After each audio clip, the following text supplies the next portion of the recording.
So hello friends, all to মোৰ online education চেনেললৈ। So friends all ইয়াত চাব পাৰে আমাৰ যেটো নতুনকৈ ৰিক্ৰুটমেণ্ট আহি পৰিছে সেইটো আহি পৰিছে গুৱাহাটী মিউনিচিপাল যেটো কৰ্পোৰেশ্যন ফালৰ পৰা আহিছে যেটো পোষ্ট নেম আপোনালোকে চাব পাৰিব যেটো মিউনিচিপাল কৰ্পোৰেশ্যন পুলিচ যেটো টোটাল ভ্যাকেন্সিজ খালি হৈ পৰিছে যেটো 60টা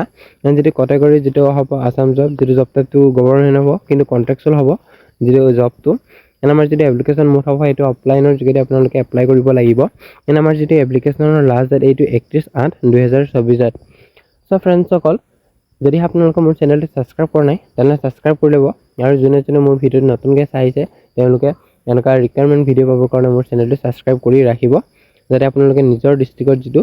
চাকৰিটো পাব আৰু নিজৰ ডিস্ট্ৰিক্টৰ যেটো ৰিকোয়াৰমেন্ট আহি পৰিছে সেই সকলো ডিটেইলছ আপোনালোকক প্ৰতিটো ডিস্ট্ৰিক্টৰ যেটো ভিডিঅ বনাই দিও আপোনালোকে টেনচন নলব সো মোৰ চেনেলটো সাবস্ক্ৰাইব কৰি ৰাখিব আৰু যিমান পাৰে নিজৰ ফ্ৰেণ্ডসকলক শ্বেয়াৰ কৰিব কাৰণ আপোনালোকৰ বাবে ইমান কষ্ট কৰি ভিডিঅটো বনাই দিও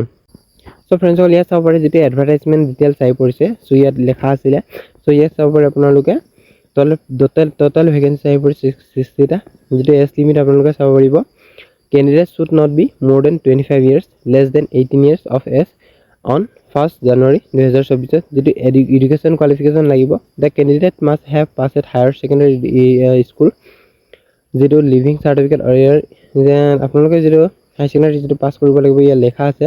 ডকুমেন্ট আপোনালোকে চাই লব কি লাগিব যেটো আপোনালোকক ইয়াত দেখা দিম যেটো ইম্পৰ্টেন্ট ডেট আপোনালোকক কৰিছো যেটো এডভাৰটাইজমেন্ট যেটো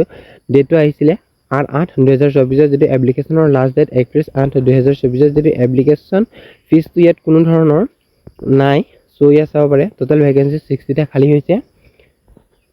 and যেটো এলিজিবিলিটি আপোনালোকক কৈ দিছো কি লাগিব যেটো এডুকেশন কোৱালিফিকেশন আপোনালোকৰ 12 পাস হ'ব লাগিব সো ইয়াৰ সিলেকশন প্ৰসেসটো ইয়াত লেখা আছে আপোনালোকে ৰিটেন টেষ্ট দিব লাগিব তাৰ পিছত যেটো নেক্সটটো হ'ব ফিজিক্যাল স্ট্যান্ডার্ড টেষ্ট হ'ব এন্ড যেটো ফিজিক্যাল এফিসিয়েন্সি টেষ্ট হ'ব এন্ড যেটো পার্সোনাল টেষ্ট এন্ড ভাইভা ভইস হ'ব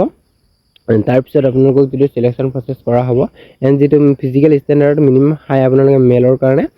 162.56 সেন্টিমিটাৰ যেটো চাব পাৰিব 5.3 inch লাগিব and যেটো ফিমেলৰ কাৰণে 154.94 cm যেটো 5 ফুট যেটো ইঞ্চি লাগিব and যেটো নরমাল যেটো চেষ্টৰ কাৰণে আপোনালোকে 80 cm যেটো মেলৰ কাৰণে হয় যেটো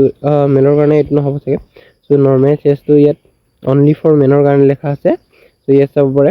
যেটো নৰমাল টু 80 লাগিব আৰু আপোনালোকৰ এক্সপেন্ডেড টু 85 লাগিব ইয়াত চাব পাৰিব এন কেনেদৰে এপ্লাই কৰিব লাগিব ইয়াত লেখা আছে আপোনালোকে চাই প্লে এপ্লাই কৰিব পাৰিব যেটো আপোনালোকে ডকুমেন্ট ৰিকুৱাৰ হ'ব সাৰ্টিফিকেট অফ এজ প্ৰুফ আপোনালোকে এডমিট কাৰ্ড বা সাৰ্টিফিকেট ইয়াত চাব পাৰিব যেটো ক্লাস 10 ৰ যেটো পাস সাৰ্টিফিকেট অফ যেটো ক্লাস 10 ৰ লাগিব এন্ড মাৰ্কশিট অফ ক্লাস 10 ৰ টো লাগিব আৰু কেনেদৰে এপ্লাই কৰিব লাগিব ইয়াত লেখা আছে আপোনালোকে তাত গৈ চাব পাৰিব এন্ড ফ্ৰেণ্ডছ ভিডিওটো কেনেকুৱা লাগিল কমেন্ট সেকশনত কৈ দিব আৰু নিজৰ ডিস্ট্ৰিক্টৰ আপোনালোকে কোন ডিস্ট্ৰিক্টৰ পৰা মানে ভিডিওটো চাই আছে আপোনালোকে কমেন্ট কৰিব সেই ডিস্ট্ৰিক্টৰ পৰা মই আপোনালোকৰ বাবে নতুনকৈ ৰিকমেন্ড আনি দিম